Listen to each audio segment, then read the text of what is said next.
ॐ अखण्डमण्डलाकारं व्याप्तं येन चराचरं तत्पदं दर्शितं येन तस्मै श्रीगुरवे नमः। वसुदेवसुतं देवं कंसचाणूरमर्दनं देवकी परमानन्दं कृष्णं वन्दे जगद्गुरुं। कृष्णाय वासुदेवाय देवकीनन्दनाय च नन्दगोपकुमाराय गोविन्दाय नमो नमः। Sarvebhyo Namaha. Welcome to this session. This is our eighth session on this module called Bhagavad-gita, Systematic Study. We are going through the Gita systematically by understanding concepts, theories, frameworks. And now we are on the topic of the three gunas of Prakriti. In the last session, we were talking about the specific influences of the gunas on aspects of human existence. And these are covered in chapters 17 and 18 of Bhagavad Gita. We listed the 12 aspects here. And then I mentioned that here in the class, I have actually rearranged the order for some specific reason. And we looked at the first two in the last session. Sukham, happiness, and ahara, food. How the three gunas influence the way we experience or the way we look at or the way we perceive happiness and food. So to do a very quick recap, uh, the happiness which is produced by repeated practice of something, consistently practicing something and then achieving its fruit over a long period of time, that kind of happiness. And the happiness which seems like poison in the beginning, a practice which seems like painful, miserable in the beginning, but seems like happiness, gives happiness, contentment at the end. Such happiness is sattvic happiness. Rajasic is somewhat opposite, which begins like something that gives a lot of pleasure in the beginning. It seems very pleasurable, very inviting. And this happiness is born from the contact of the senses with their objects, basically saying sensual pleasure. So, happiness which comes like that seems very pleasurable in the beginning, but feels like poison at the end. There is regret.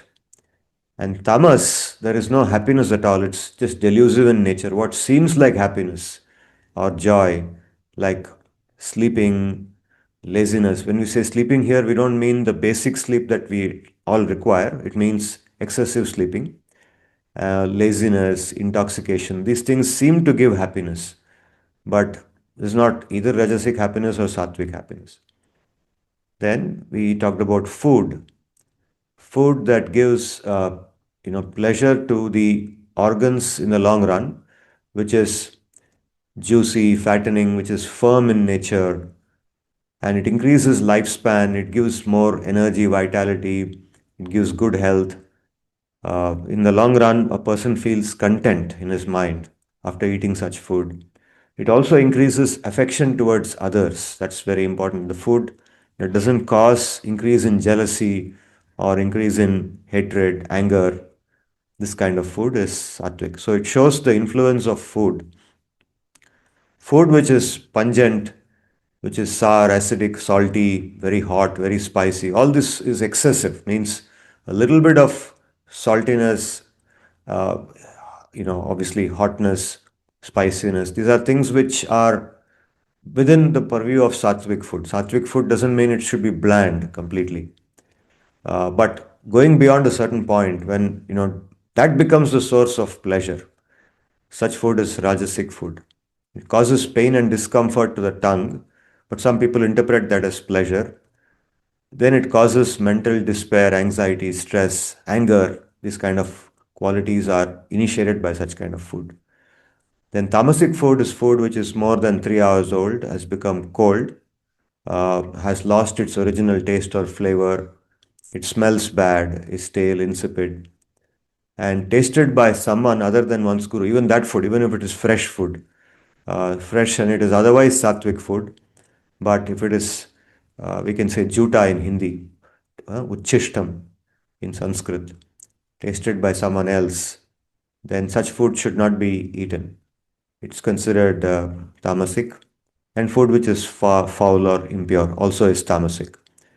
So, sattva, rajas, tamas in food and how it influences us, our mentality, and our physical well being as well. Uh, Ashita sent me her reflections on food, and I think very interesting. She's also cited a Western author who talks about mindful eating.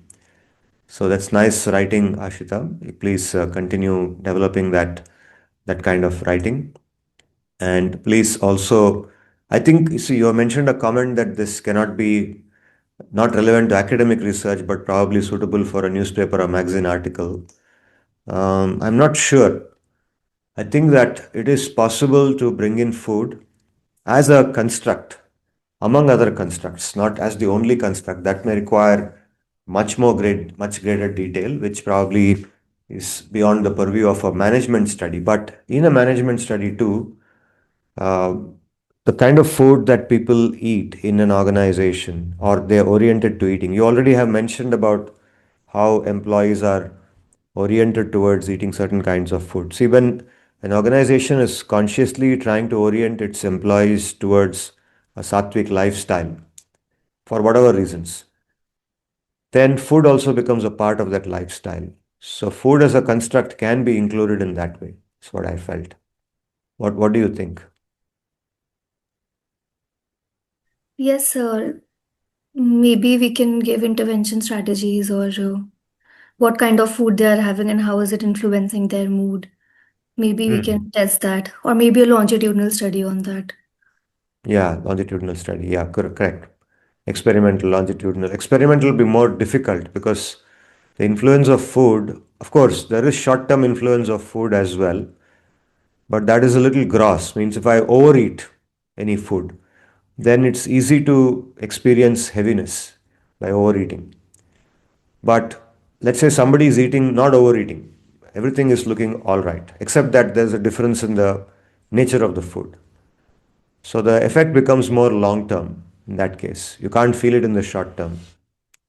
So sometimes, experimental study can become difficult because of the time spans involved. But yes, longitudinal study with through interviewing also. We can combine longitudinal study done through interviewing, not necessarily through survey and experiment. Through interviewing employees and asking the influence of the food they're eating over a 6 months period. So you have one interview at one time, then after 3 months again, after 6 months again, after 9 months again. Over a period of 1 year, you can collect data and see whether some employees report a change in their mentality continuously and so on. And then report that, inferences from that and so on. Yes, Yeah. sir. Maybe, maybe some effect on their productivity. Hmm. That could also be possible. So wouldn't it be a little bit challenging to control for other variables in a in this kind of a study? Because these effects could also be produced by some other things. Let's say there are certain set of people who are who are continuously being stressed, so Hmm. they might face all those challenges despite having a better quality food. Yeah. That's why. So for a given individual, so over time, longitudinal study, you can ask whether that individual has experienced a change in their well-being, mental well-being, or physical well-being because of food. Uh, so this is yes. So other factors also are involved in it. See, like for example, if you look at Virat Kohli, now there are videos in which Virat Kohli says that after he became vegetarian, he has experienced significant improvement in the energy levels that he feels. Earlier, he used to eat a lot of non-veg. Now he is strict vegetarian, and even within vegetarian, he controls for certain types of food. Although he's not strictly vegan, I think he has probably paneer and things like that.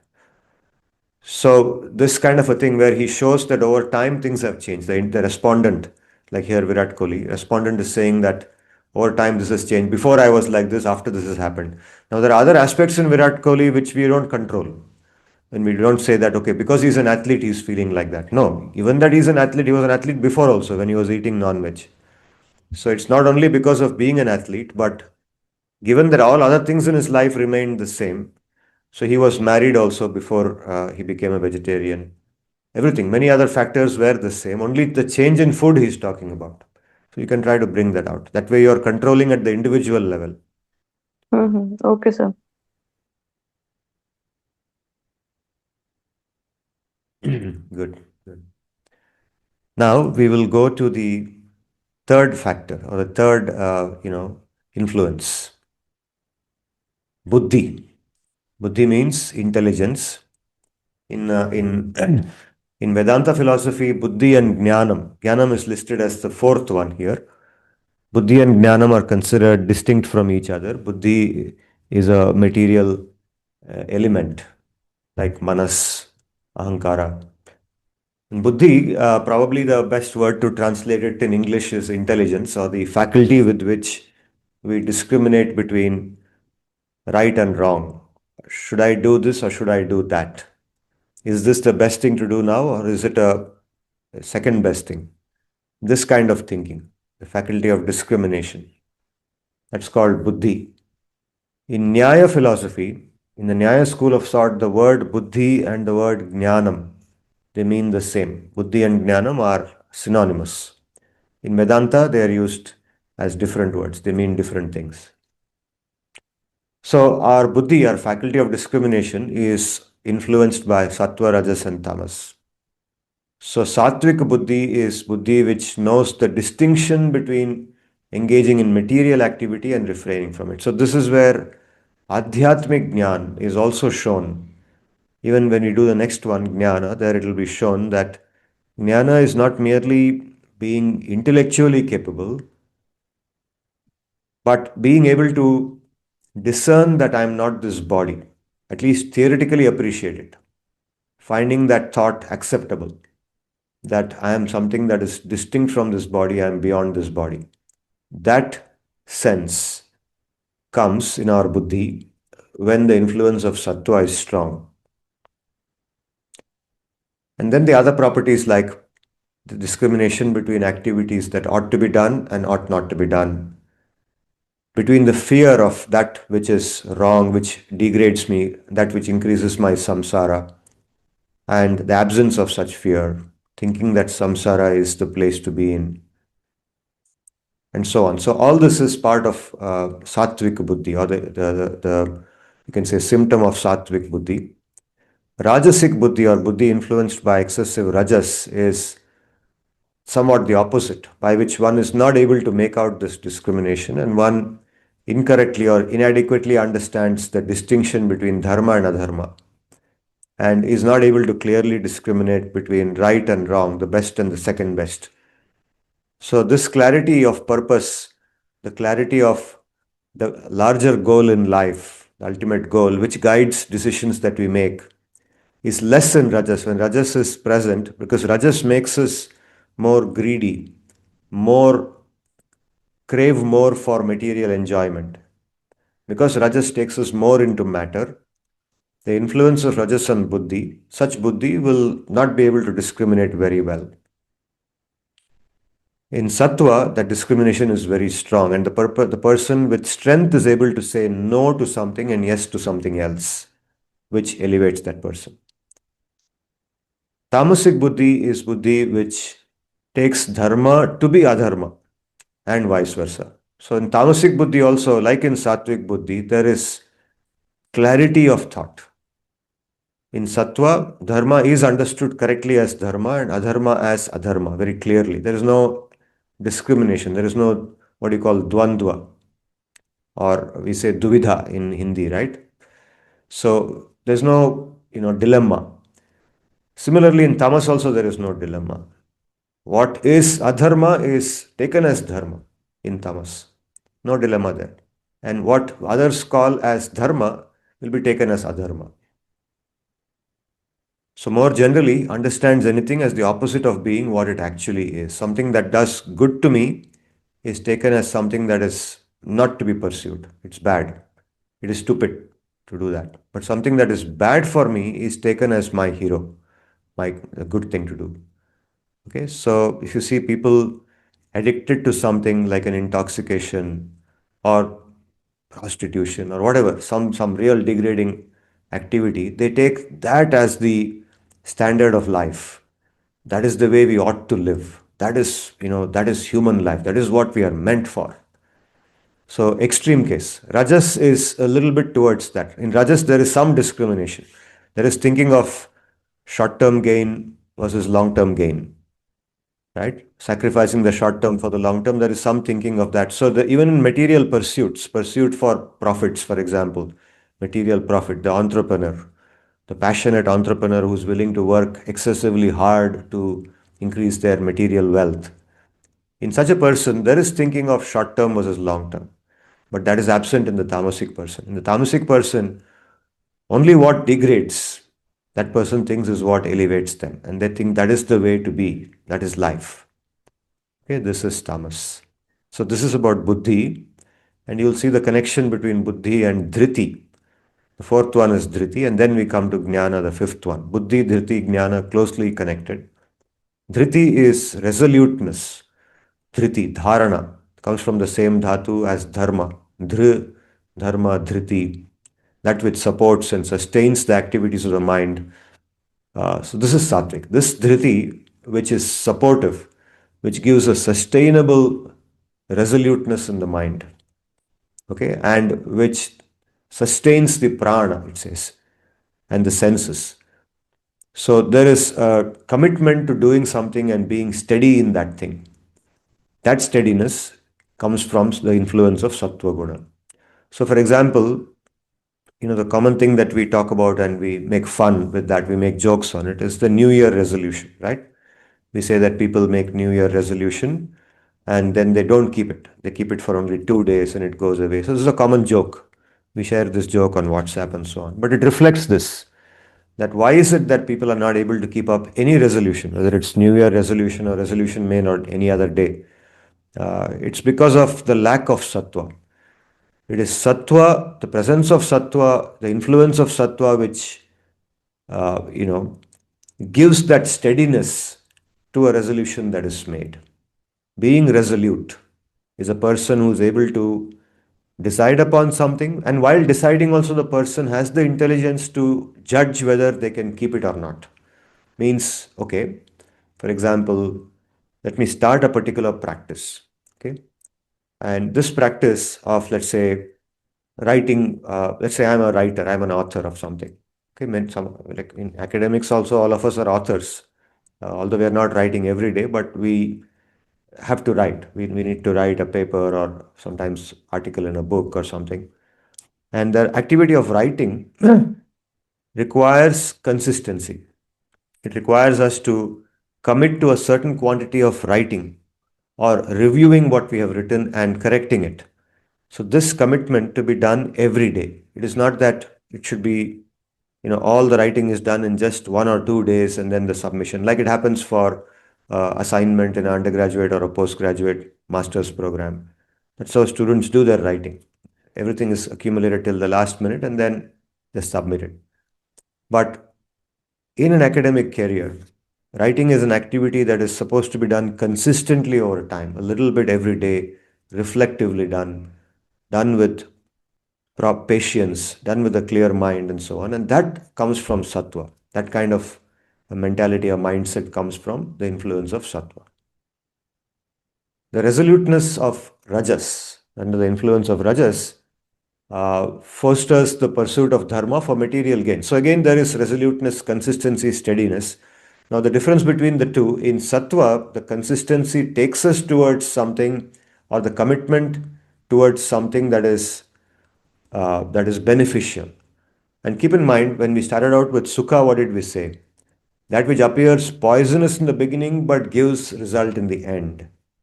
Whereas in rajas, it is promising that pleasure, means there is an attraction towards that material thing. You see, that craving is supported by that steadiness towards that craving. I want to go towards it. I want to become the hero. I want to become the popular guy. I want to become the wealthiest person, the most powerful person. So Rajas drives that kind of resoluteness. And tamas is the resoluteness or the lack of resoluteness, because of which uh, a person is unable to free themselves from their commitment to these kind of things. Means their resoluteness is towards things which degrade them. So you can see that one with poor understanding and memory. So resoluteness is of that nature, by which it fosters lack of understanding. Tamoguna fosters lack of understanding and memory. And that person is unable to free themselves from sleep, laziness, lamentation, depression, madness. So even theoretically, if somebody tells them and they're able to see that, yes, probably what they're saying is correct, they are not able to come out of that commitment to this thing. They feel that this is where they are safe. This is their comfort zone. Their comfort comes in this. Everything else looks uncomfortable. So even the passion of the entrepreneur, the rajas that the entrepreneur has towards material wealth, they are not able to inspire themselves to do that. For them, this is where they are safe. They feel safe, comfortable, and everything else feels painful. So this is about the influence of the three gunas on dhriti, resoluteness. Jnanam, sattva, rajas, tamas, how they influence jnana, knowledge. So you can see here in sattva, when sattva is very strong in somebody, then they're able to see that the living being is the jivatma or the atma in general. So, living being is not matter. It's not made of matter, and it is actually universally all pervading. The same Atma or identical Atma is present in every single body, whether it's a human being or an animal or a plant or an insect, a bird, a reptile, doesn't matter. And Bhagavan, same kind of living being is present. So, this is the influence of a strong sense of sattva. So, by doing yoga, the level of sattva becomes so strong that it becomes natural to see it everywhere. Then the influence of thinking that the living being is the body and all the associated, the illusions which come with that is gone. But even when somebody begins the journey of yoga, they begin with the understanding, at least theoretically, they're able to appreciate that the living being is not the body. The living being is distinct from the body. This theoretical appreciation is also favored by sattva. At least that much sattva is present in that person, that they're able to theoretically accept it and say that, yes, it looks correct to me. There seems to be a truth in it, and I want to pursue it now stronger by committing myself to yogic practices. This is the influence of sattva. In Rajas, that perception is not there, so one sees all living beings as different types of forms, different types of bodies. I am a human being, this is an elephant, this is a cow, elephant body, cow body, whatever, and muscular body. I am a strong being. I am a slim person. So much. I have beauty in me because I'm slim. This kind of distinction.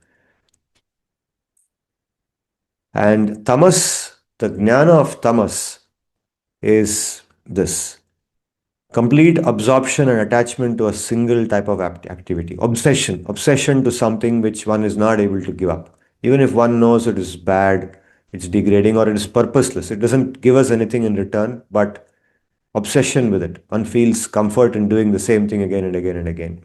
Okay, this is not the same as consistency of the sattva or the consistency of even rajas. It's about absorption and obsession in something that is degrading, which is purposeless.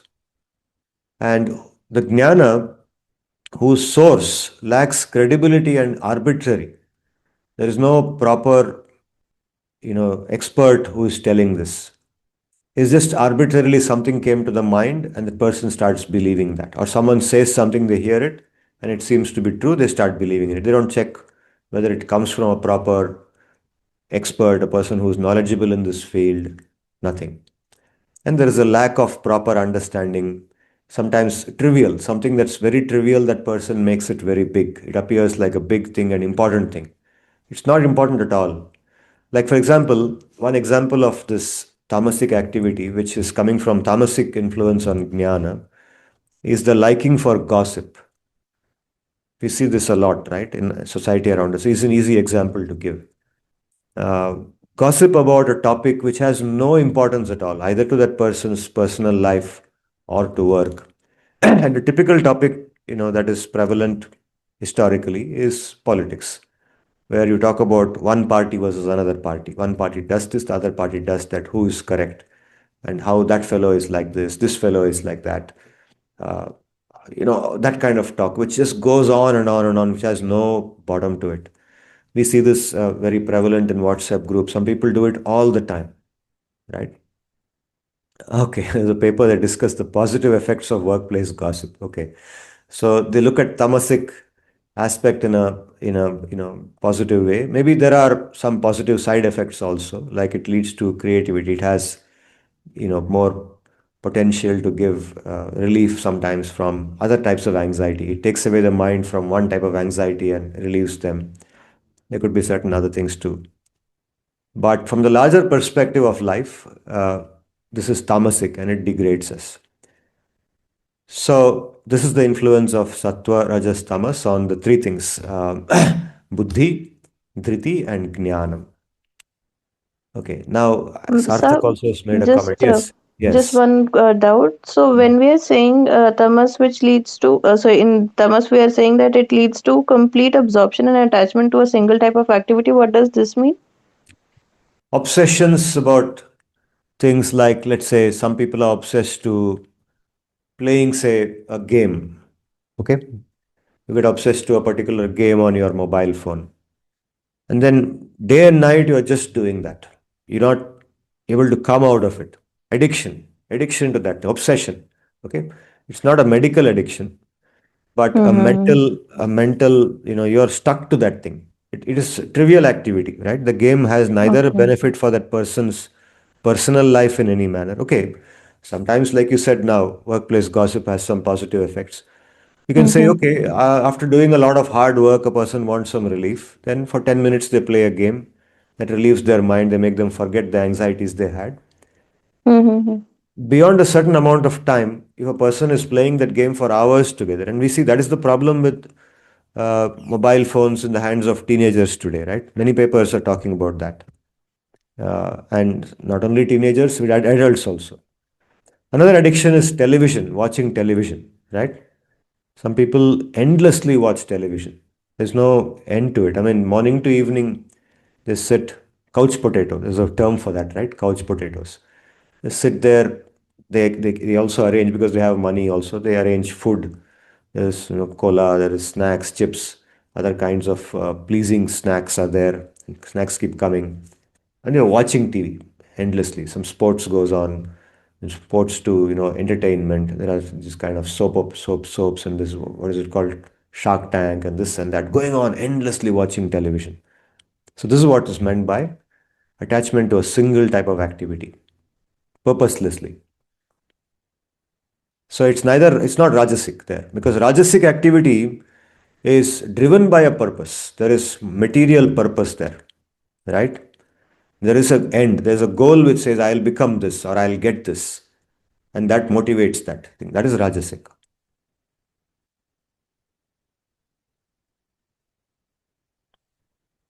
Good. We can have more questions now. I've done three qualities. Any more questions on any of these three, or any comments, observations? Let me read what Sarthak has shared in the chat. Sarthak says another example of tamas is jnana, doom scrolling. Yeah, that's what I just said. Okay, good. Contemporary social media engagement. Yeah, good. Good. I'll go to the sixth one now.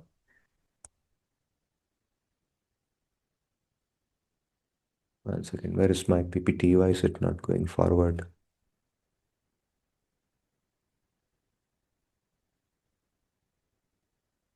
Just give me a moment. I'll resolve this.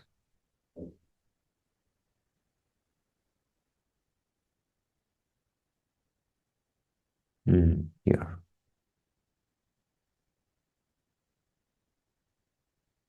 Now the actor or karta, three types of actor. Okay.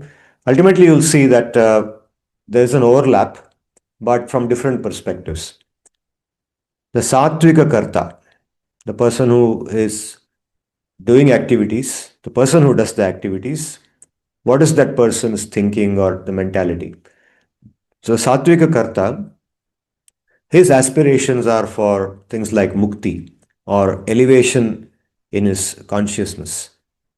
So such a person does not speak about themselves. They don't go and say that, look, mukti is the goal of life or bhakti is the goal of life.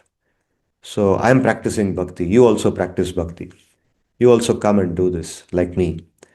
So this kind of a show or talking or projection of oneself is absent in sattva. Such a person is also filled with strong sense of commitment, enthusiasm, and the person is able to tolerate not only failure but also success. You see, we say tolerate success also means that success actually sometimes, or very often actually, we say that success takes away our stability more than failure. Failure, okay, makes us dejected for some time. We feel unhappy, but failure keeps us grounded. Success actually removes us from the ground. It, destabilizes us. Sometimes we go into the clouds and we lose ourselves. We lose focus, right? So remaining equanimous, the person who is sattvic, the karta who is sattvic, is able to tolerate both success and failure equally. He sees that he doesn't get disturbed too much by either. Okay, he does feel happiness when there is success, and he is definitely concerned when there is failure. It's not that he is numb to failure. So, sattva is not about becoming numb. Sattva is being able to keep your balance when things go in different directions. Sattva is about balance. It's not about numbness. So there is concern when there is failure. The person who is sattvic also does not want failure as much as anybody else. So a person who is sattvic also wants success like anybody else, but does not get carried away or disturbed by either. This is the person who is in sattva. The person who is rajasic, who is under the influence of rajas, he feels a sense of hankering. The hankering in that person is strong. The person's greed is strong, greed for sensual enjoyment. The person is willing to harm themselves in carrying out the activities, means compromise on their physical health, mental health, uh, also willing to inflict harm upon others. It doesn't matter. It doesn't matter if I'm putting people through very difficult working conditions. They're exposed to danger, they're exposed to, you know, you can say emissions which harm them. It doesn't matter. I'm aware of it, but it doesn't matter because for me, what matters is this organization should reach this target by the end of this quarter. That is most important. So willingly harms themselves and others in carrying out the activities. Concerns such as harm to myself or others is less in my mind. Uh, impurity from the point of view of the thoughts in the mind or practices like food. We talked about impurity in food. Rejoices upon attaining something and lamentation upon not attaining it. So the balance we spoke about just now in the context of the sattvic actor, the same level of balance is not present in rajas. When rajas is present, then when success comes, there is immense celebration, there is immense happiness, there is a feeling of loss of control in that celebration without control. Okay, until other people come and control that person. Okay, bas ho gaya. Then there is a feeling of vacuum after that is over. Similarly, when there is failure, there is immense lamentation. There is immediate, look for relief from it by binge eating. Binge eating is a response to the pain that comes because of failure, the stress that comes because of failure, or even small moments of displeasure, not necessarily big failure, like some business went into a massive loss of several crores, not that kind of failure, but even small moments of displeasure that happens to us on a daily basis, like somebody did not answer properly to our call, or some email came which is giving us a bad news of something, like a paper got rejected. Okay? This is something that you will also experience. Rejections is a normal part of academic life. Or I didn't get the marks that I should get as a student. I didn't get the grade I ought to get. I should have got an A plus, but I got only a B plus. This kind of momentary displeasures. So this causes a lot of pain. And then under Rajas, the influence of Rajas, the pain is resolved by turning to binge eating or doing something that is a replacement or trying to get some sense pleasure which replaces this. In Sattva, the person will not do that. The Sattvic person will reconcile.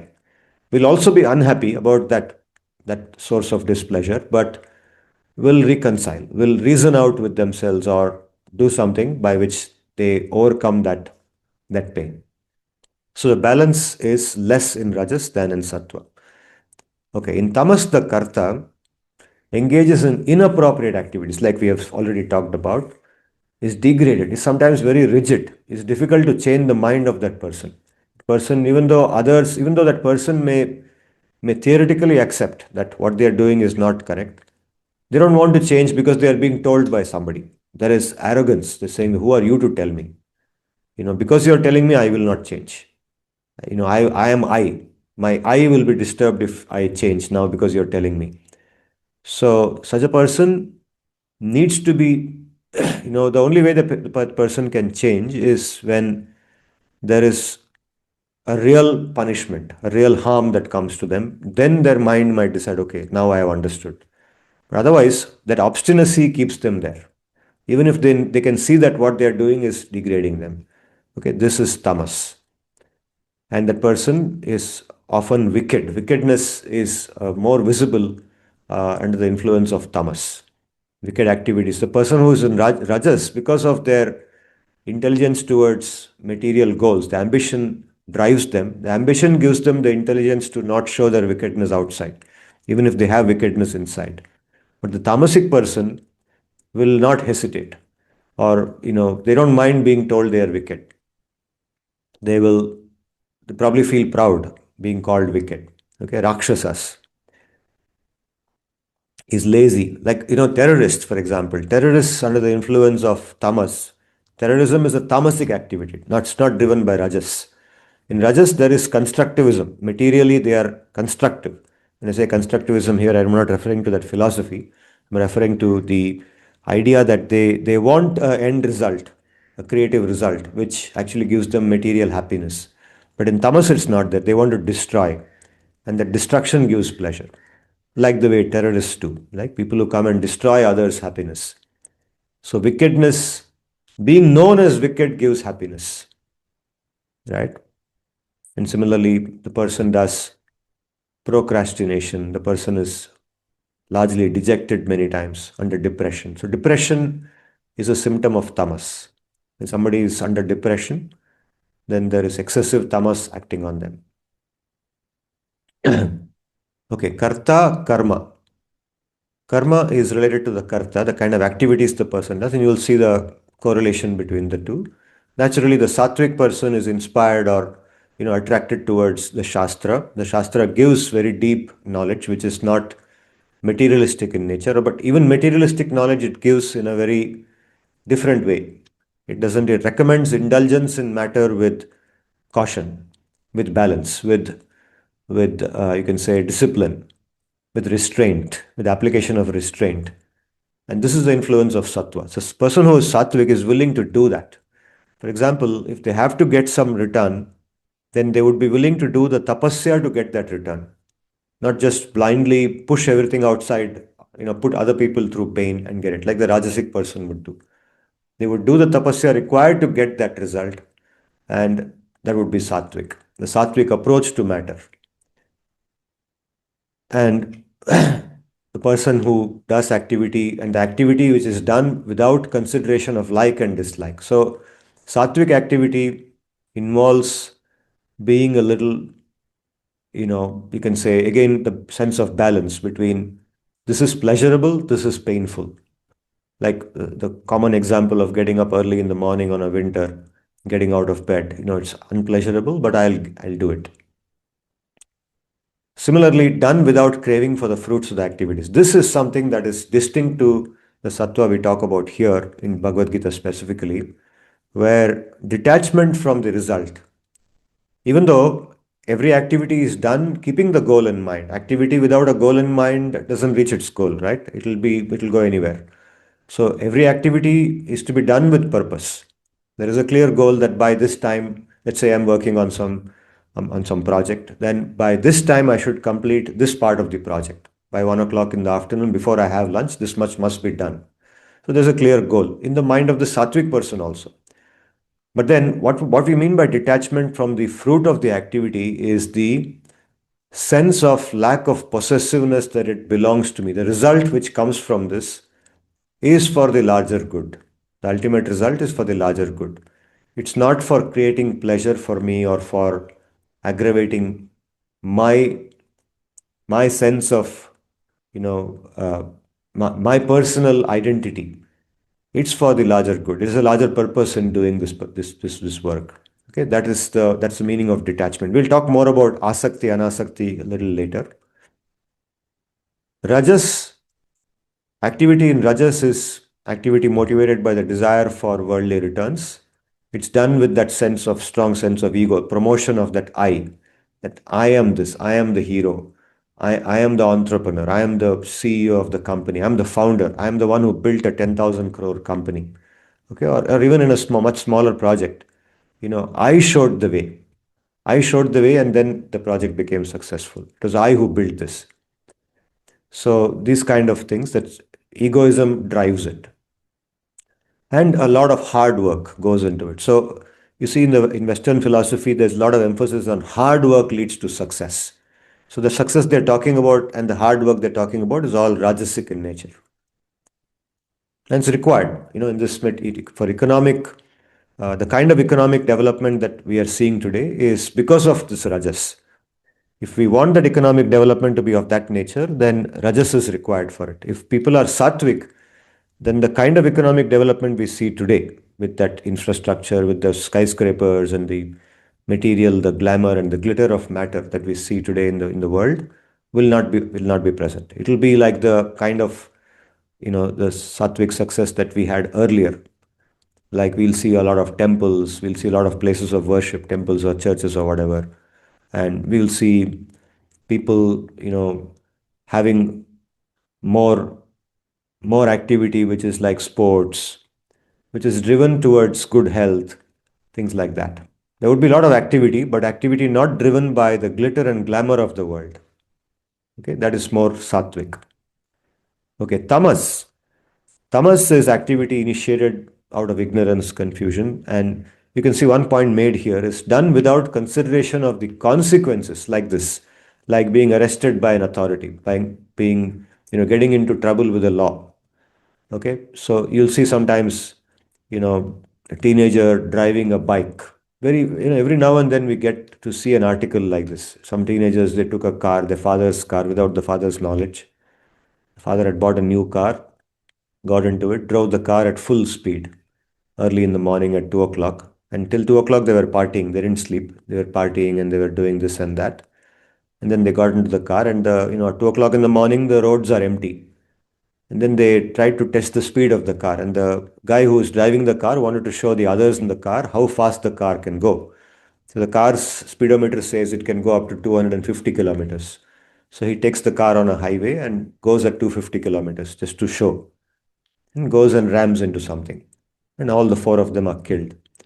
So this is the influence of tamas, where the complete, lack of intelligence, discrimination, and there's no sense of, this can harm me, this can lead to something problematic. It's completely driven by the sense of, mistaking the wrong thing for the right thing. There is nishchaya in that. There is strong nishchaya that this adharmic thing is the dharmic thing to do. So disregard for harm to even a higher thing like knowledge. You're willing to murder knowledge, something that is right. You're willing to say, like politicians do. In politics, we see this, that something clearly that is right, the politician goes and says that's the wrong thing, because he has to now get votes for himself or herself. Right? So this is a common thing in tamas. And this leads to destruction, but complete disregard for destruction of others, destruction to sometimes oneself also, like terrorists do. Destroys that person, but that destruction is the source of their success. Yes, Vedangi. So I was reflecting on this, and I was thinking about a lot of people are very ambitious, and they pursue their goals because of their ambition, thinking I want to achieve this, and so there's a lot of emphasis on my achievements and all of those things, which are driving a lot more ambitious kind of work. But Hmm. there also comes a point for many people where this ambition leads them to overworking, and in a manner that it sort of leads them towards burnout. So when this happens, do we say that this is more of a tamasic kind of a work that is being done, or it does it still stay at the rajas level if it is leading to burnout? Well, until it leads to the stage of burnout, it is all rajas. Because it's, even though that person, see, this rajas is very strong. Of course, tamas is also there. All the three gunas are always present. The tamas destroys that vision that this will lead to harm. Rajas attracts the person towards that particular destination. They want to become that. They want to be that or achieve that thing, that particular property, they want it to become theirs. They want to be known as something. So that goal, the destination which attracts them is because of rajas. Tamas is Okay. what destroys their sense of discrimination. But once they reach that stage of burnout, then they remain in tamas. Because once they burn out, they cannot do anything. What they were doing, all the energy is depleted now. Right? They are burnt out and they have to now seek medical help. They have to talk to a counselor or to a medical doctor to get medicine to get control of themselves again. Hmm. So now they are in Okay. tamas. So that Okay, rajas sir. has taken them into a state of tamas. Yeah. But the primary driver was rajas all the time that brought them there to that stage. Under tamas, you see, rajas is ambition not in a sense of destruction. It is ambition towards creation, material creation, the passion. That's why you see, the amount of rajas in the West, the kind of skyscrapers they have built, I mean, much, much earlier than, these things came to India also. In India, these things have come later because of excessive tamas, I would say, not because of sattva. India, tamas is very high. Today's India, very highly tamasic. Of course, sattva is there because of our knowledge, because this knowledge exists in a lot of Indians. So that aspect of sattva is present in Indians. But today, what we see, the lack of work, the lack of material development in India. Why is India still, in many places, in most places, still underdeveloped compared to the West? Lack of systems, lack of everything is because of tamas, not because of sattva.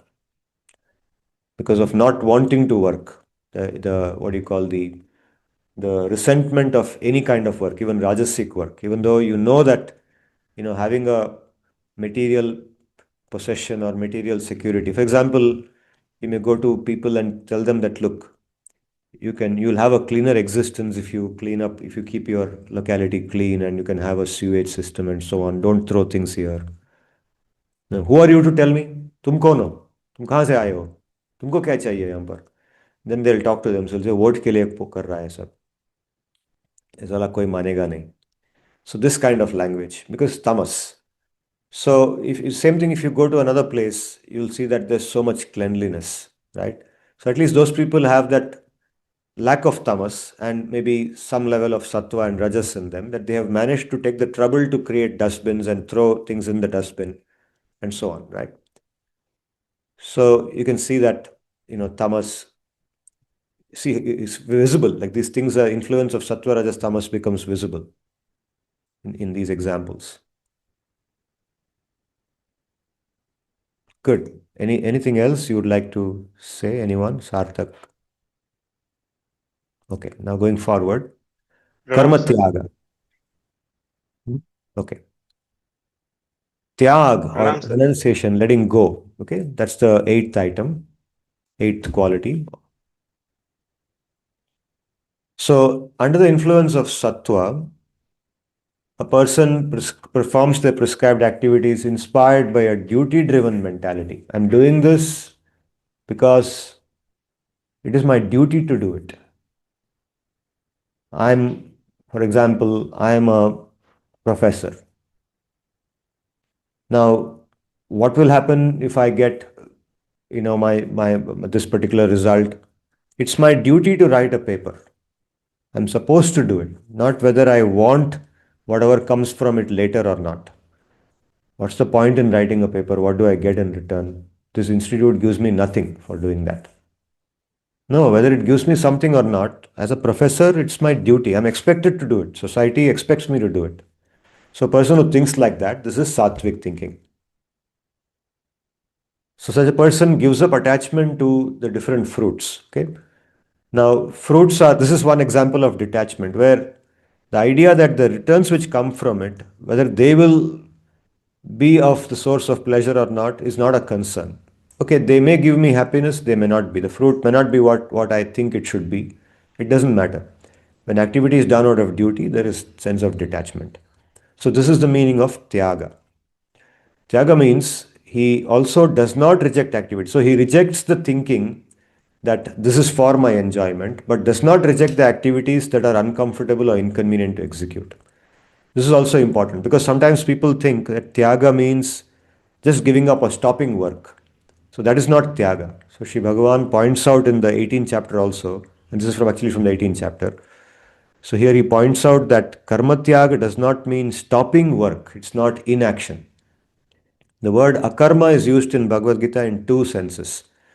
In one sense, akarma is the direct meaning, where it means activity done, inactivity means stopping doing all activity, thinking that material activity is a source of bondage. If I do my duties, then I'm getting more attached to things and therefore I will not do. So, stopping that activity altogether. The second meaning of the word akarma is in the sense of doing the activity but consciously in the mind detaching oneself from the results of the activity, saying that this activity should be done as a matter of duty, but whatever results come, I will not consider those results to be mine. I will offer them for the larger benefit of society. I will offer them to Bhagavan. What does Bhagavan want? Bhagavan wants the benefit of society, and therefore I will offer that to him, and it will be used for something else. It's not for me. So, this kind of thinking is akarma of a higher sense. And this is the akarma that is recommended in Bhagavad-gita. And so, karma tyag means this, not rejecting activities just because they are uncomfortable, inconvenient, or they have some effect, like they have the potential to make me more attached. Even for a spiritualist, this is important. Okay, now associated point here is does not become comfortable or attached, does not become attached to activities that are comfortable and convenient. That also is said along with this. Okay, so all this is sattvic. Now, rajasic means the influence of rajas means this discrimination, the opposite of sattva, where one refrains from activities which are a part of their duty, but thinks that this is only giving me pain. I'm not getting what I want. मुझे क्या मिलेगा इससे? So this is where you see this kind of thinking is partly present in many of us. We think that why should I do it? What do I really get from doing this? Nothing. I won't get any appreciation. Nobody will appreciate it. So we say we will not do it. Okay, this is rajasic. And then tamasic, the influence of tamas is just giving up prescribed activities owing to a lack of understanding of what is good in that. So the example I just gave, for example, is of just keeping our own locality clean. Okay, there's a saying that I think it's attributed to some great personality that if everybody keeps their own doorstep clean, the whole world will become a clean place. So if everyone says that I will do my little bit in keeping that place clean, then everything becomes clean. So if you go to Jubilee Park now in the winter, okay, I would recommend you to go there around 11 o'clock or 12 o'clock or at 2 o'clock in the afternoon, in the daylight. So you'll see a lot of people sitting on the lawns in the Jubilee Park. Jubilee Park has many lawns where people come and they sit in the sun in the winter time, and then they have parties. And after the party, they leave everything there itself, except their money and everything. They remove the mat on which they were sitting, and the food, the leftover food will be just left there. The plates on which they ate, the paper plates, they bring paper plates, the cups, the plastic covers in which they brought the food. the half-eaten food. Everything is just left there for the dogs to eat. And the wind, there's wind also, so the wind just blows everything around. So all over Jubilee Park in the winter time, this doesn't happen in the monsoon. Obviously, monsoon, nobody goes and does this. You can't do it. Right? In the summer, obviously, nobody can sit on the lawns. So in the winter time, this is the biggest, curse for us. The winter is beautiful here in the daytime. You can go out and enjoy the natural beauty, but the natural beauty is completely filled with this because people, they lack the understanding that there is, it's rajas and tamas, you can say. There is discomfort in just, wrapping up all the junk that we have created. Just wrapping it up. How much time does it take? It takes 2, 3 minutes. Everybody does it. In 2, 3 minutes, you can wrap everything up, put it in some bag or something, and go put it in a dustbin. Even that much looks painful. मैं क्यों करूं? वो नहीं कर रहा, मैं क्यों करूं? That person is not doing it. Why should I do it? This thinking. Okay, this is utter tamasic thinking. This is why I said in India, development is stopped by tamasic thinking, not by sattva. So this is about tyaga, giving up because of sattva, rajas, and tamas. Okay, the next thing is tapasya. Tapasya is very interesting. But before I go into tapasya, any comments or any questions on whatever we covered so far? Pranam, sir. Yeah, Sarthak. Yes. Sir, I had only one observation, maybe two observations. One is when you discussed about the karta in the Sattvic karta and the Tamasic karta. So I think Yudhishthira and Duryodhana are two contrasting examples, and they show kind of extremities how a Sattvic actor would be versus how a Tamasic actor would be. That was Hmm. one. And second, what came to my mind is that we take two words quite interchangeably, uh, detachment and depression. But Hmm. actually, detachment, if we closely observe, as we said, depression is born out of tamas, while detachment is born out of sattva. And detachment, if we analyze carefully, it also means freedom, basically, that you are detached from it, so you are free. Yes. So the this is something that people, or in general, it is quite misunderstood. Detachment and depression, they are treated as the same, but essentially they might appear to be similar, but they are two contrasting different things. So Of course. Of I course. don't believe. Yeah, because in the West, this concept of detachment doesn't exist. For them, refraining from something, withdrawing, they say withdrawal or introverts. Introverts are, in fact, there's a negative connotation about them. Somebody who's an introvert doesn't socialize much, doesn't talk much, is not an extrovert, means something is wrong with them. That's like a medical, psychological condition for them to study, whereas extrovert is not. So this kind of a thinking comes from the lack of understanding of detachment, like the way we are understanding it here.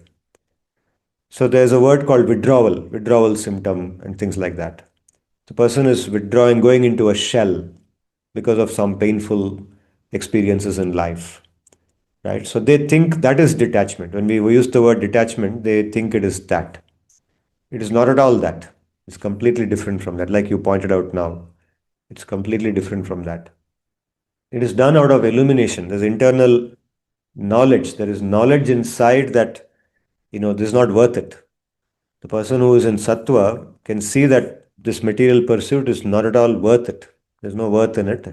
And that because of that, that person withdraws and focuses their heart or their mind on something which they consider worthwhile, like a spiritual topic or some good music, some elevating music or meditation, sitting by the side of the river and feeling the beauty of that river there.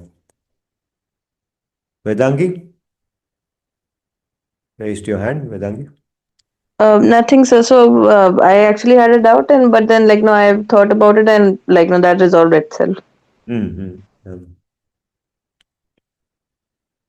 You mentioned that Duryodhana is tamasic. Yes, there is tamas in Duryodhana, but much of Duryodhana is about rajas, actually.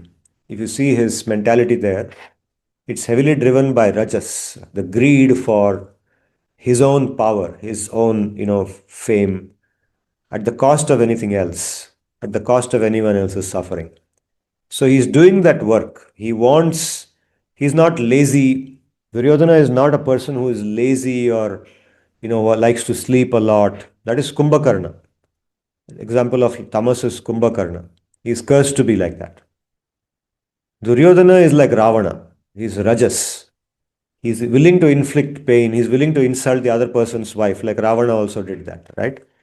He's willing to cause pain to the other person, but he wants wealth. He's willing to work hard for it. Duryodhana is Rajas, more Rajas than Tamas. So the strongest would be Rajas, and second most prominent would be Tamas. Sattva would be the least dominant. Oh, yeah, yes. Of course. Because if Sattva was stronger, then there would be attraction to the Shastra, guidance from the Shastra to become successful.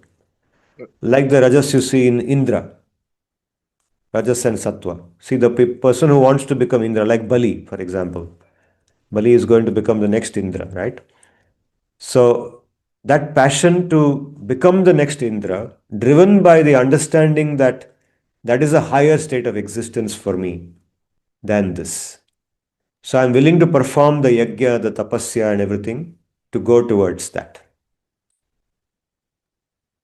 There is But Rajas now and Sattva there. Yeah. Maharaj Bali is now a Shuddha Bhakta. So Yeah. Now he's a but I Shuddha Bhakta. but I get the context. But I get the point. Yes. He's a Shuddha Bhakta now, but he's been blessed with what he wanted also. So he will become the next Indra before he gets mukti. Yeah. Okay. Now, Sattva, Rajas, Tamas with respect to tapasya, tapas. So what is meant by the word tapas? Tapas actually means discomfort. So tapas basically means willing discomfort, means it is voluntary discomfort, not just the discomfort that is inflicted upon us when we don't want it. It is the willingness to take discomfort for some end, for some goal. Okay, that is called tapas. So when the influence of sattva is strong, then tapas is done with shraddha in the shastra. It's guided by the shastra. The way shastra says tapas should be done, tapas is done like that. And it is done not in pursuit of what will I get for myself materially, but with the purpose of elevating oneself spiritually to something higher, a higher state of existence. That is the influence of sattva. Sacrificing the material return for the higher consciousness. Now, here in Gita, sattva, the influence of sattva on 3 dimensions of us is described. Body-based sattvic tapasya, speech-based sattvic tapasya, and mind-based sattvic tapasya. Sattvic tapasya of 3 types.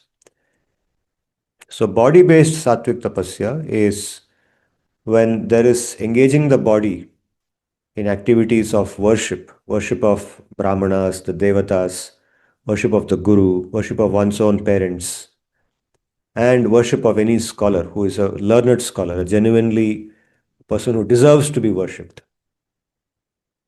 The practice of cleanliness, bodily cleanliness, the practice of, bodily cleanliness itself can be spoken at 2 levels.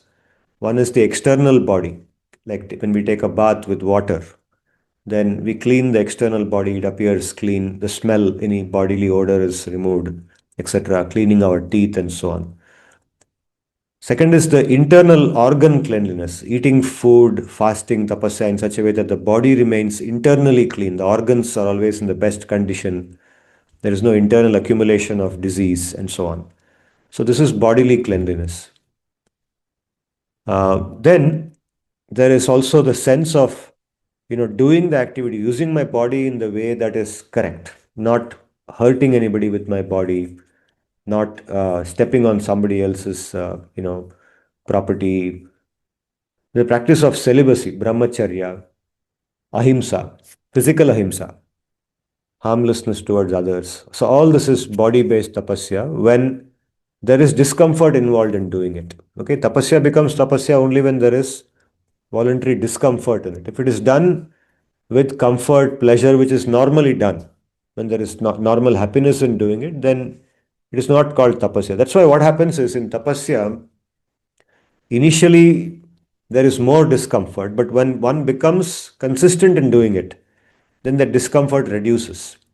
One becomes accustomed to the discomfort, and the discomfort doesn't appear like discomfort. It is still called tapasya because it came out of that practice, which involved discomfort earlier, that consistency.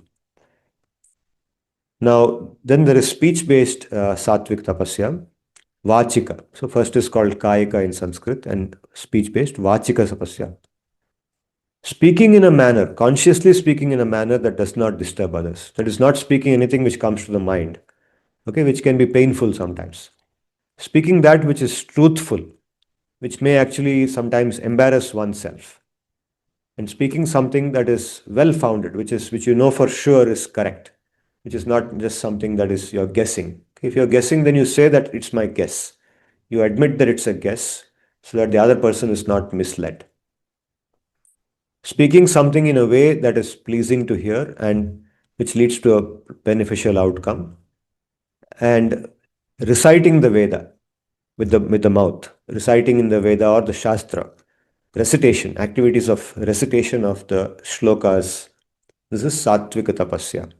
It may be painful to say that next 20 minutes I have to only do this recitation, but doing it and then experiencing the happiness of doing that at the end of it. After 20 minutes of reciting a set of shlokas, you feel good. It leaves a good taste in the whole, whole in one's being, a good taste in one's being. It feels good that I did it.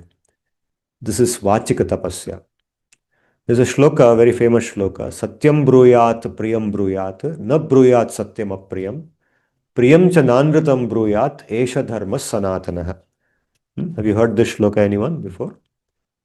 So this shloka basically says that Satyam bruyat priyam bruyat, that is, speak the truth. Or truth is that which ought to be spoken. You ought to speak the truth. Satyam bruyat priyam bruyat. And speak it in a way that is pleasurable. Okay, priyam bruyat here does not mean speak only that which is pleasing. It says speak the truth in a way which is pleasing. It is, say something, even if you have to say something that is painful to hear. Okay, for example, if you have to communicate the news of a death of someone who is dear to us, then say it in a way that the other person obviously will be pained when they hear about it, but say it in a way that doesn't shock them. It doesn't create shock. For example, you might say that actually, I went to see the person. The person was like this, and then I came to know that the doctors did their best, but even after the doctors did their best, the condition was such that the inevitable happened. So you say that in a few sentences, then the message gets communicated. The person is no more, but there's no shock. Instead, you go and say, what happened? That person died. That person immediately is shocked. Oh, what happened? How did they die? So this kind of a news, when you give it in a way that is pleasing or not so displeasing, not so shocking. So obviously, death is not pleasing at all, but it's less displeasing. It's pleasing to hear. That's what it means. Similarly, when you have to say that I have rejected something that you wanted me to do, you say it in a way that doesn't sound painful, but the person gets the idea that you are no longer going to do what they wanted you to do. So satyam bruyat priyam bruyat, na bruyat satyam apriyam. So don't say the truth which in a displeasing manner. So the first line says that. The second line says priyam cha nanritam bruyat. So here, because the first line talked about saying things in a pleasing way, it clarifies that don't say anything just because it is pleasing, but it's not truthful. Okay, something is not truthful. You want, like, flattering someone. Okay, it's pleasing to hear. For most people would like to get flattered. Anyone would like to get flattered. So you go on something, or you look like an actress. You look like Kareena Kapoor. You look like, Akshay Khan, whatever that guy's name is. Akshay Kumar. There's an Akshay Kumar, right? So you, Akshay Kumar जैसे लगते हो, कितनी अच्छी body बनी है तुम्हारी. So you flatter somebody even when you don't believe it. Okay, if that person really has become that, then it's different. But you want to just have some fun, or you want to get some mileage with that person. You want to say something pleasing and then ask for some favor. So you go and say something false. That is not sattvic. That is asattvic. Instead, you just politely, if you want to compliment someone, politely compliment the person. Politely compliment in a way that doesn't exaggerate anything. You appreciate what the person has done, but within a measured way. That is sattvic. That is vachika tapasya. Because where you are withholding the tendency to flatter somebody, which naturally comes to us, that you withhold. That restraint is tapasya. So this is vachika tapasya. Then manasika tapasya is this is the most difficult of the three, right? In the mind, it is easy to, because nobody can see or nobody can know what is going on in one's mind. So it's very easy to think whatever that comes to the mind. Think of something that is painful. Think of something that is ugly. So, but making the mind, rejecting the negative thoughts, making the mind think positively about this world, making the mind see things clearly. When you want to see somebody, see what happens is when somebody, for example, does something to me that is not favorable to me. Okay. Like I wanted my, let's say I go to the dean. I go to the dean and I want my class to be postponed because I have a particular commitment to something else, a personal commitment, which I want to do, and I want the class to be postponed. The dean listens to me, hears my case and everything, and then realizes that what I want for my personal thing is a trivial thing. It's something that I can easily sacrifice, and rescheduling the class for me would mean a lot of other disruption to the students. The students will be put to a lot of inconvenience, and it would disturb the harmony of the whole program. The timetable is made with a particular harmony in mind, that the subjects are arranged in some manner, the students are meant to learn or be exposed to classes in a particular sequence with some gaps in between. The timetable is designed like that. Arbitrarily changing the timetable sometimes is required because there is a emergency in the family, or there is a particular work the person has been assigned to do that cannot be done any other time. It has to be done like this only. Then you have to reschedule the class. There is no choice. But now the person goes for a trivial reason, asks for that favor, and the dean thinks about it and then says, I'm sorry, I cannot do it because of these reasons. And the person comes back having got this request rejected, and then in the mind, makes up the mind that the dean is a wicked fellow, right? वो अच्छा आदमी नहीं है, because he didn't do what I wanted him to do. Now, this kind of behavior is very common, very, very common.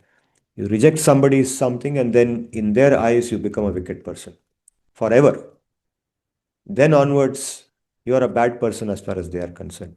So, if this mentality is present in us, then the sattvic thing, the sattvic tapasya is to overcome that, is to be able to say that no, the dean did that, the dean did something that was not in my favor, which caused some pain to me, but it is for the larger good.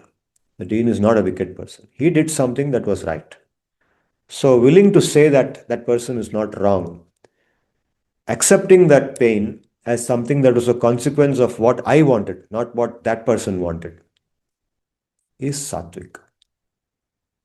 Sattvic in the mind, manasik tapasya. So, thinking thoughts that are pure, so cultivating the mind, to think the thoughts that are pure, to wish well for others, to not wish ill for others. Okay, naturally the mind wishes ill for others. It's natural in this samsara.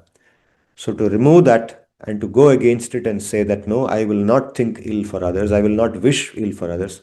Of course, seeing a wicked person as wicked is not this. Seeing a wicked person as wicked is clear knowledge. But thinking ill of somebody, wishing ill for somebody is this, is where we are talking about. Is saying that not to think like that is tapasya, that restraint. Good. So this is about sattvic tapasya at three levels: the bodily dimension, or the kayika aspect, the vachika aspect, and manasika aspect. Now we will quickly look at rajas and tamas, and we will reflect on this together. Rajas is tapasya done with the intent to gain others' respect and fame. So, like we earlier said, that person works very hard, is willing to put themselves through a lot of pain and so on. So, there is tapasya in that. There's sacrifice. So, they sometimes skip their food, they skip meals because of work, skip sleep because of work. They're conscious. They know that they're sleeping less, but they don't want to let that opportunity to make that phone call go away.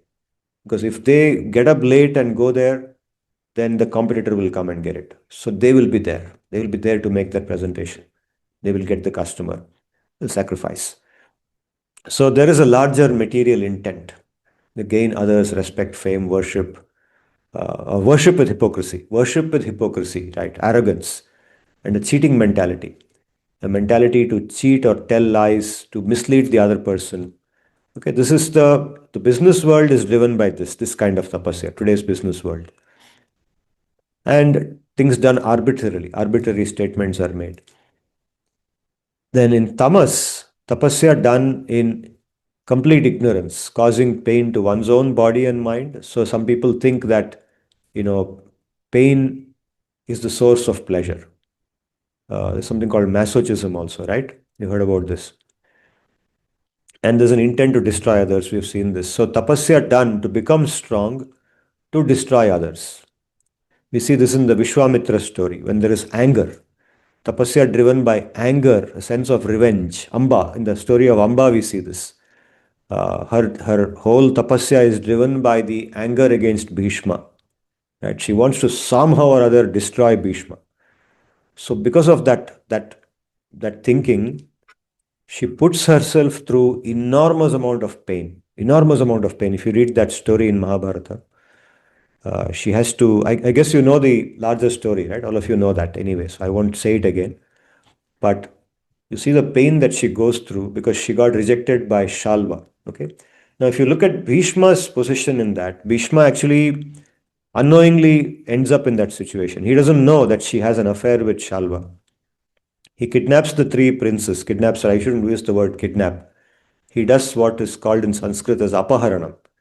Apaharanam is, the loose translation is kidnap or taking away. But here, in the context of a Kshatriya, Bhishma's taking away those three princesses in the Swayambara is not considered as adharmic. There's a provision in Kshatriya Dharma to do that. And so, if you see the story, among the three princesses, the other two, Ambika and Ambalika, the sisters of Amba, they're actually very happy because Bhishma has taken them away. They are happy that they have been taken into a family which is the best in the kingdom. They are the emperors of Hastinapur. And they are, she's now, the other two sisters are happy they are getting married to Vichitravirya, who is in the Kuru dynasty. They're very pleased about it. In the case of Amba, she also might have had the same experience if she was not already having an affair with Shalva. But Bhishma doesn't know that. Amba only knows it. Only Amba, even Amba's father doesn't know it. Amba's mother, nobody knows it. So Amba has not revealed to anyone, and she does not reveal it to Bhishma even when he keeps her on his chariot and takes her away. She doesn't tell us. And Shalva comes from behind because Shalva wants her. And Shalva tries to rescue her from Bhishma's hands. But he is no match for Bhishma. Bhishma easily defeats him. Now at that point also she could have said, before Shalva fought with Bhishma, Amba could have told Bhishma that I already have an affair with him, please let me go. She doesn't do that. She waits until she reaches the end destination. She must be in her mind going through that torture, but she doesn't reveal that to Bhishma. So Bhishma does his job and he brings them here. And when he starts discussing about their marriage to Vichitravirya, that time she reveals. Then then Bhishma is actually caught by surprise. He's surprised. And then he discusses with the ministers and the Brahmanas and others, the intelligent people, what do I do now? This situation has happened. So they discuss and then they say the best thing to do is to let her go. Because her heart is with Shalva. And the Shastra also says that when a woman's heart is with some other person, then she should not be forced to marry this person. So by force, we should not marry, and this goes against dharma. So let her marry the person whom she has given her heart to. This is dharma. So they allow her to go. And they don't not only allow her to go, they give her an escort. They give her a whole, what do you call, entourage. Take her, she's a princess after all. So with the entourage, she's escorted to the palace of Shalva. But when she goes there, to her own surprise, and obviously Bhishma also didn't anticipate, Bhishma also would have thought that Shalva will accept her. But Shalva says no. And Shalva rejects her, and Shalva says that she pleads with him. Shalva says no, and Shalva says that, you already have been touched by another Kshatriya. You already entered the house of another Kshatriya, and he has touched you, and he has taken you to marry somebody else, and I can't see you again. His Abhiman, Shalva's Abhiman comes there, and he says, I can't take you. So he doesn't see the suffering that she is going through. He doesn't care for that. That is his rajas. That's a lack of sattva in him. He doesn't see that she is going through suffering, and he can actually give her the relief and the refuge that she is seeking. So she comes out. Now she doesn't have anyone. So she goes back to Bhishma. Actually, no, she doesn't go back to Bhishma. That's what the TV serial said. But in the original Mahabharata, which Vyasdevji has written, she doesn't go back to Bhishma. She's lost. On the way back, on the way out of this place, she starts contemplating on, why am I in this situation? What actually led to this? So her thinking goes away from taking responsibility for it. Okay, now a sattvic person here would have taken responsibility, saying that, okay, actually I fell in love with someone and then these things happened. So ultimately it began with me. Okay, so the responsibility lies with me. I take responsibility, and now I'll do what is required to rectify it. I'll come back to that situation. But then in that state of anxiety, her mind is not sattvic. That's where tamas enters into her. So she starts thinking, whom should I blame?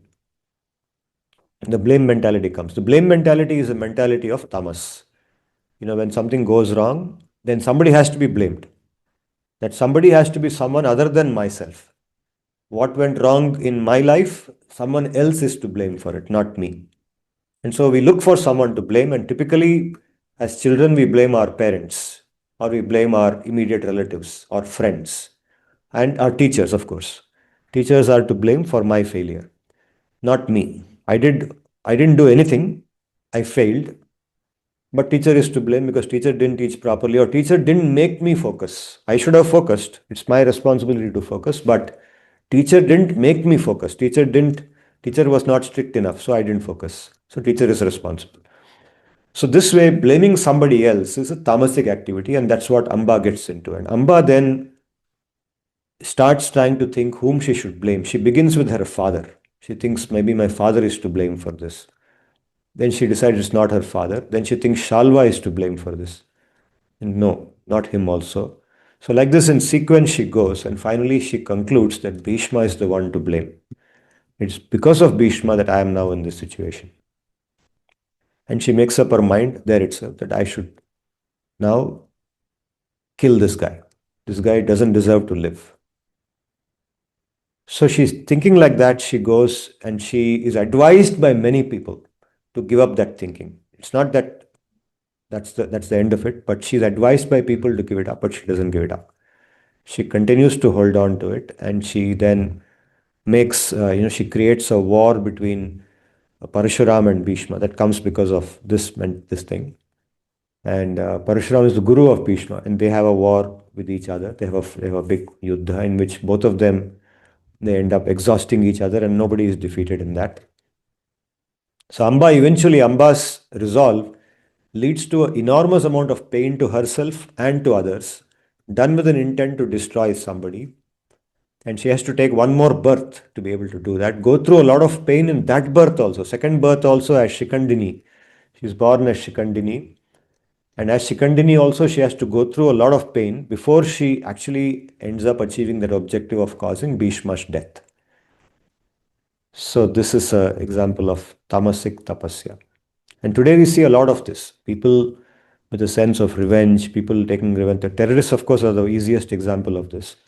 But even apart from terrorists, even normal people whom we don't call as terrorists actually have this mentality of causing pain to others. And for that, they take pain to themselves, to cause pain to others. Yes, I'll stop with this for today.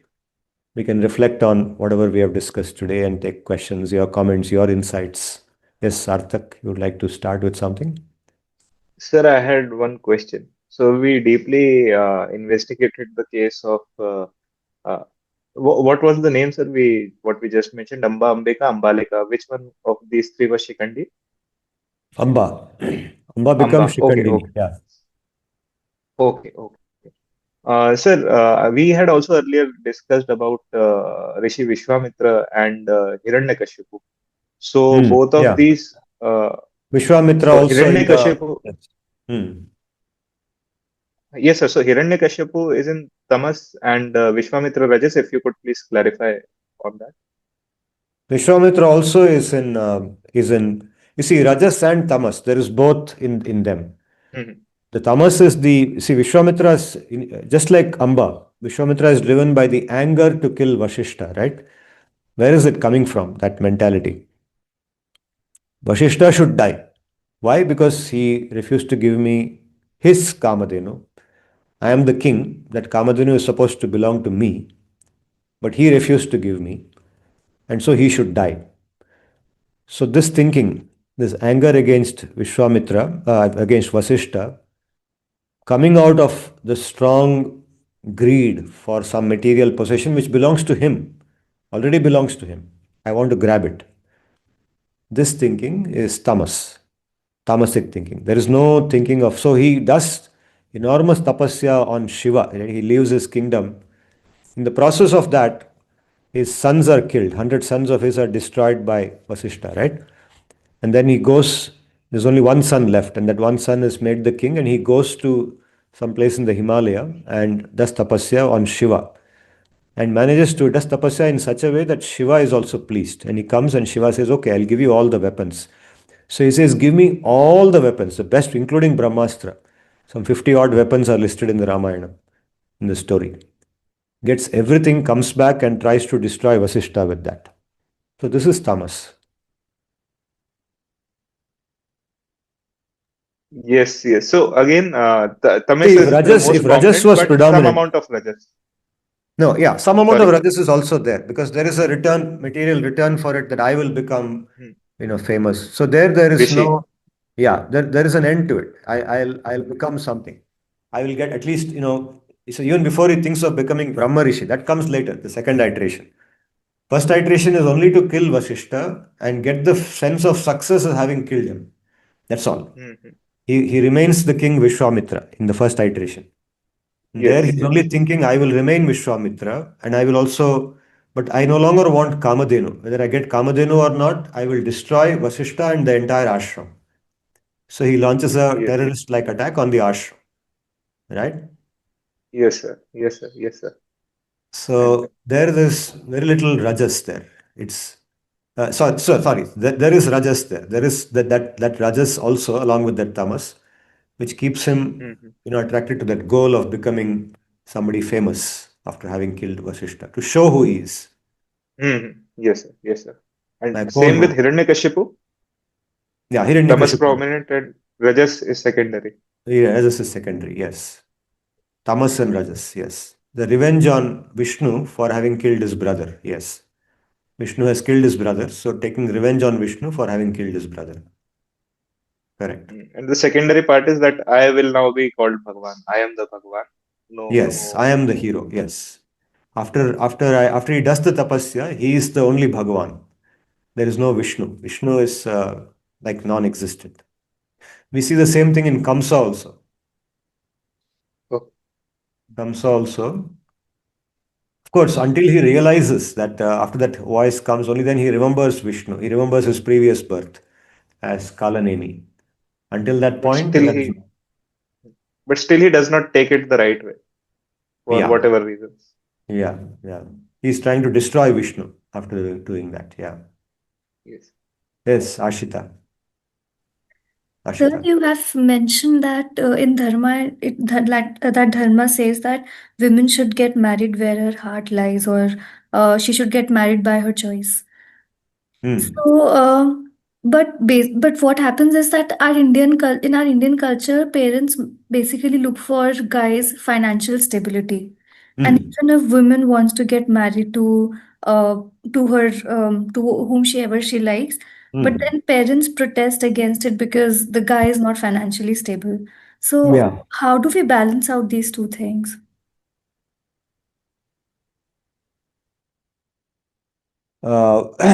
See, what I mentioned in the context of dharma, see, there are 8 types of marriage. I'll talk about them in some other class. Among the 8 types of marriage, the first one is arranged marriage.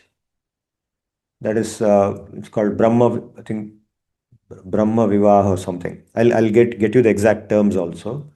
That is the normal arranged Sattvic marriage where the boy and the girl, they don't even see each other until they reach the place where they are getting married. They have not even seen or talked to each other. Forget about talking, they have not even seen each other. So husband doesn't know what the girl looks like, the wife doesn't know what the boy looks like. On the In the time of the marriage, the husband gets to see that girl for the first time in his life. Until then, he may only know that there is this girl existing, somebody's daughter, and so on.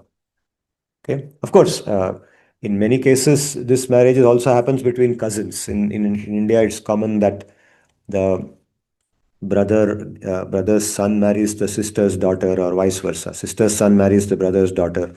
This is common, and this is allowed. This is also arranged marriage. There, the children, as children, they might have played with each other. They might have played with each other, but then the family decides that they should become husband and wife, and then they are made husband and wife. They are not brother and sister. So, so this is the basic one. But then there is Gandharva Vivaha. Gandharva Vivaha is where it's allowed, where somebody already has developed a attachment or attraction to another person, and under that condition, under society accommodates that. There is that possibility under certain conditions. So in the Kshatriya Dharma, Gandharva Vivaha is allowed. And Apaharan is also allowed as a part of Swayamvara. Swayamvara is taking away this thing. Swayamvara is where the girl chooses the husband. And during a Swayamvara, if a Kshatriya takes away the girl and defends himself against the other kings, then that's considered dharmic. Now, today, what parents do is the parents' concern would be there are different types of concerns there. One concern is whether the child is marrying into a right partner. The partner has got the ability to protect my child. My child has just got carried away by that other person's physical appearance or some other behavioral aspects. So parents want to, because the parents have brought up the child with a lot of love, and they are very attached to the child. They want the well-being of the child. They don't want the child to fall into wrong hands and suffer later. We do see cases of that. We do see cases of a boy or a girl marrying a partner and then later on suffering. And I have seen among my own friends, they are repenting later on after several years. They have a divorce and they say that I made a wrong decision at that time, but I can't reverse it now. I've seen cases like that. So the parents wish well for the child and they try to prevent that. That is one reason. Another reason, of course, is that there is ego. Even if they know that that family is not a bad family, it's a good family. The child is marrying a good person, but you didn't ask us. That kind of ego, I won't allow. Or then there's also caste identity. In India, it's of course very strong that there's a different caste, so we won't allow, and they're willing to go to the extent of killing their child. We see stories of that too. So I think all of that is adharma. I mean, all of that kind of action taken by the parents and maybe the falling in love of the child also is based on tamasic. It's not sattvic or it's not even rajasic. It is just physical attraction based on appearance or behavior, trivial things like the way the person smiles, like the way the person speaks something, their way of speaking is attractive. Infatuation, infatuation based decision to get married is tamasic. It's not even rajasic actually. Rajasic at least takes into account a larger goal. But tamasic is when it is just based on delusion. Delusion means infatuation. Infatuation is delusion. Means a feeling, a false uh, judgment based on something very temporary. So it's very difficult to answer this question because sometimes it could be very genuine also. a proper decision also. Sometimes it could be just like what I said now, infatuation also. I don't think I gave you a full answer, proper answer to your question. We can discuss this again some other time. Sir, if you mentioned, so briefly, can you also mention what would you see as the sattvic aspect? So we discussed about the tamas and rajas aspect of this, but the sattvic aspect of attraction. Sattvic aspect of attraction would be, first of all, something not based on bodily. Okay, if two people decide to marry on their own, not arranged marriage, but it's based on sattvic consideration, then they would consider like, okay, both I and she are both devoted to, spiritual advancement. We want to both commit ourselves to doing a larger, purpose, to pursuing a larger purpose. Both of us want to, uh, detach ourselves from this material world. We want to study something together and elevate ourselves like this. And we will follow sattvic principles in our life. And it's very difficult for me to get a partner who is also like this in this world. But she is there. I don't mind if she is, her complexion is not like what others think it should be. Sometimes people will think that, you should have a very fair girl, and the girl should be fair, and dark complexion means not attractive. All these are misconceptions, right? So she should be slim and should be this and that. So it doesn't matter if she is not slim, she can be plump. But what is more important to me is these things, these aspects of her is what I like, and I don't mind if all the other aspects are compromised. She may not be very educated. She may be from a different community also. I'm okay with that too. There will be a sattvic decision, a thoughtful decision. So this clarity in purpose and so this is what dominates basically Yeah. clarity and purity in purpose. This Yeah. dominates over Yeah. simply infatuation over physical appearances or Yeah. merely shared interests. Yeah. Yeah. Correct. Correct. Yeah. Even that merely shared interest is basically an infatuation reinforcer. Hmm. It reinforces infatuation. Both of them like the same actors. Both Hmm. of them like the same kind of, Bollywood singers. Today we see a lot of that, no? That's how a lot of bonding happens, isn't it? Yes, yes, yes. So I all is, like. I think this is to some extent also borrowed from the Western culture, as in what Mm. TV serials and the sitcoms and all, which are quite Yeah. popular now in India. They Mm. reflect a culture that okay, people go to a common place and they interact, then get to know each other, and Yes. so Yes. this is Exactly. now more common today than it was in the previous time, say Mm. 15 years back or so. Yeah. So Absolutely. Much more common today. The more we go away from our dharmic principles, the more common that will become. More tamas will increase. And that is why we see the divorce rates also going up, right? hmm. In India, divorce was unheard of. When I was a child, divorce was considered as a very rare kind of thing. If there was a divorce, it would become very big news. Very big news. Today, divorce is not a big news. It's common. In fact, Maybe sir, it is sorry, sir, please. no, I'm sorry. In student life, see, when I was a student 30 years back compared to now, this idea of dating, boyfriend, girlfriend, and dating was again a very rare thing. There were cases of a boy and a girl having friendship, but it would be very covert. We would know, everybody in the class knows that they have a relationship, but nobody would, they also would keep it, they would not sit together in the class, they would sit away so that the others don't recognize it. They would try to hide it. They would be seen, meeting each other very rarely. And that would become news. And I saw them together. But today it's completely different, isn't it?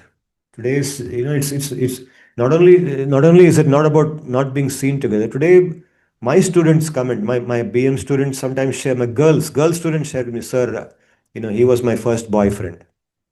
We had a relationship, it lasted for this much time. My girl students share with me the relationships they have had with boys. Where is it? I mean, compared to what it was at that time, where is it today? The sense of having this kind of infatuations, relationships, and breakups. Breakups is very common. Breakup is the pre-marriage form of a divorce, right? It's a divorce without marriage. It's a breakup. Sir, So breakup is a very common thing, isn't it? It's sir, I considered as a feel that normal thing. sir, I feel that if the foundations are not solid, then you need situations like breakups. Then the need arises for that. If the preparation background work is not solid, then you should have some sanctioned way of letting out for a better No, no, I'm course not of against the existence. breakup. I'm not against breakup. Huh. Yeah, of course. If breakup or divorce are obviously required because of that pain. I'm not saying that we should continue with the pain and not break up. The point I'm trying to make is that such a thing should not be there in the first place at all. It came because of the influence of tamas, which led to that Yes. relationship. The relationship came out of tamas. It was not a sattvic decision to have a relationship at all in the first place. Correct? Yes, sir. Yes, sir. And that is So why in it fact, led to that breakup. That yes, which looks like pleasure, but which was never really pleasure. It was pain all the time, and it culminated in the pain of a breakup eventually. sir, in fact, in Tatsam Hindi, I don't know if there is any equivalent word for divorce. So the closest word that we get is talak, which comes from the Persian roots. Or Hmm. basically, it's not. I don't know any Sanskrit based word for divorce. Yeah, I'll also have to check if there is a word. Maybe viyoga.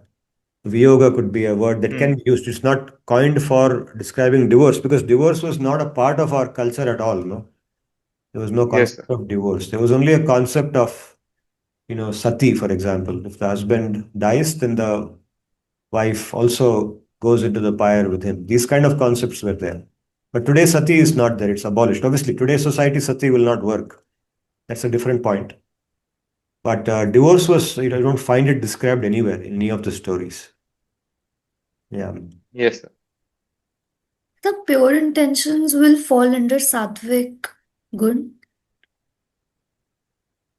Yeah. Sattvic good is not, yeah, pure intention is one thing.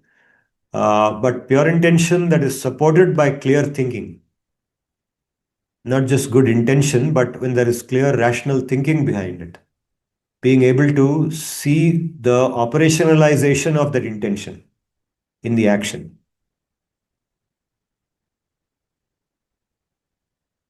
So, if I, for example, develop an infatuation on somebody, then okay, if if I, let's say, decide to or become attracted to have that person as a partner in my life, I should go beyond just the external aspects of the person which appear attractive to me, like their behavior or their apparent kindness.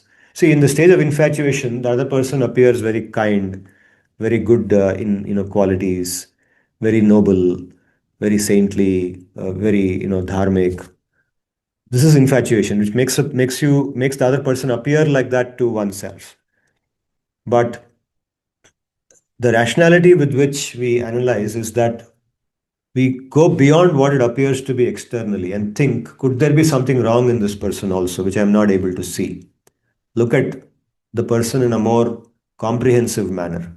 Wrong in the sense, may not be wrong in an absolute sense, but a lack of fit with me. That's what I mean by wrong. Means a wrong fit. Means that person really is not the best person for me because their mentality actually is different. That person would be a good partner for somebody else. And for me, somebody else would be a good partner.